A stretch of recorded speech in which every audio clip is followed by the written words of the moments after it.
Jadi saksi dengan pelaku, yaitu saudara Hanafi, itu adalah sama-sama pegawai BPS Kabupaten Haltin. Pada tanggal 7 itu, tanggal 8 kalau tidak salah ya, tanggal 8 itu berangkat ke Ternate, yaitu izin cuti menikah. Karena saksi dengan Hanafi ini akan menikah pada tanggal 27 Juli ya, 27 Juli. Ketika berada di Ternate pada tanggal 8, saksi dan Hanafi ini, pelaku ini tidak tinggal bersamaan. Saksi ini bertempat tinggal di Ternate Selatan, sedangkan Hanafi ini bertempat tinggal di Ternate Tengah. Selama di Ternate, saksi dengan pelaku Hanafi ini mempersiapkan seluruh keperluan pernikahan. Kemudian pada tanggal 15, dari tanggal 8, 9, 10, 11 sampai tanggal 15, itu saksi ini masih ketemu dengan pelaku Hanafi.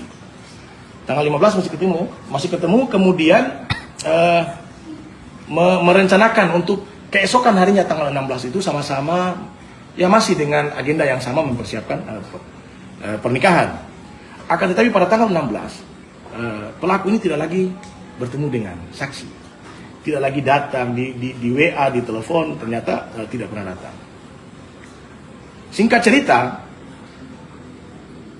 pelaku ini mengirim foto bahwa pelaku kecelakaan. Jadi pada saat itu foto itu kondisi luka, yang mana posisi pelaku itu berada di atas tempat tidur, semacam tempat tidur rumah sakit. Nah, ternyata waktu foto itu dikirim, saksi Almira ini mengecek foto dengan cara menzoom, menemukan struktur puskesmas, yang mana itu adalah puskesmas Mabapura. Dari situ baru saksi mengetahui bahwa pelaku ini berada di Mabapura. Kemudian saksi, kenapa kamu di Mabapura? Kamu kenapa tidak kasih tahu? Harusnya tanggal 16 ini kita masih ada beberapa agenda yang harus kita persiapkan. Nah, di situ pelaku kemudian menyampaikan kepada saksi bahwa pelaku ingin ke rumah dinas pelaku yang berada di Maba untuk mengambil dokumen pelaku, dokumen milik pelaku lah. Saksi sempat, itu kan tidak terlalu penting gitu. Ini kan mau pernikahan, kenapa harus berangkat dan sebagainya. Tapi si pelaku ini tetap ngotot bahwa dia harus ke Maba. Yang mana rumah pelaku itu dengan rumah saksi maupun rumah korban itu tidak berbeda bangunannya ya.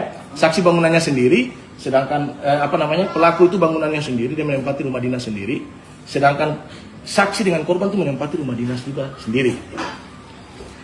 Mulai tanggal 16, tanggal 17, tanggal 18 sampai tanggal 19 komunikasi itu terjalin terus antara saksi dengan pelaku jadi saksi ini selalu minta agar pelaku pulang ke Ternate. Kamu ngapain di sana lama-lama, pulang.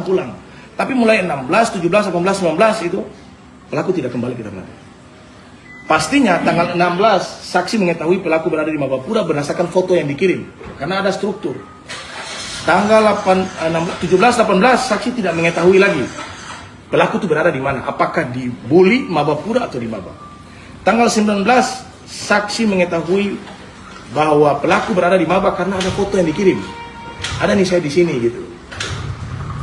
Saksi selalu meminta pelaku untuk pulang. Nanti saya pesan mobil, kamu pulang, motor tak usah bawa. Motor kan sudah rusak karena kecelakaan.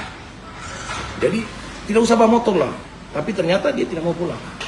Dan tanggal 20 baru dia pulang ke Ternate.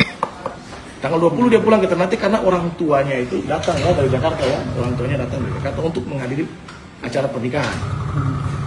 Tanggal 20 saksi bersama-sama dengan pelaku menjemput orang tuanya dan mengantar ke tempat tinggal.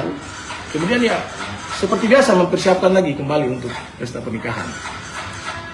Hingga pernikahan pada tanggal 27, kemudian sampai tanggal 31 baru diketahui ditemukan mayat itu di rumah dinas.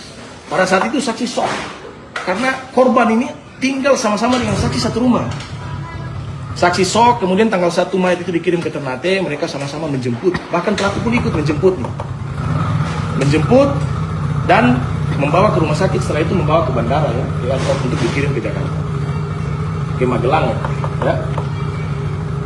Sampai di rumah sakit baru diketahui bahwa korban ini meninggal sudah lebih dari 10 hari. Ada informasi yang saksi dapatkan dari beberapa teman-teman pegawai statistik yang menyatakan korban ini sudah meninggal lebih dari 10 hari. Kemudian saksi terpikir bahwa loh, kalau 10 hari pada saat itu pelaku berada di Maba. Begitu. Sejak hari itu saksi kemudian pada tanggal 1 ya, mulai tanggal 1 itu sering bertanya, bahkan saksi melaporkan kepada orang tuanya, ke ibu dan bapaknya.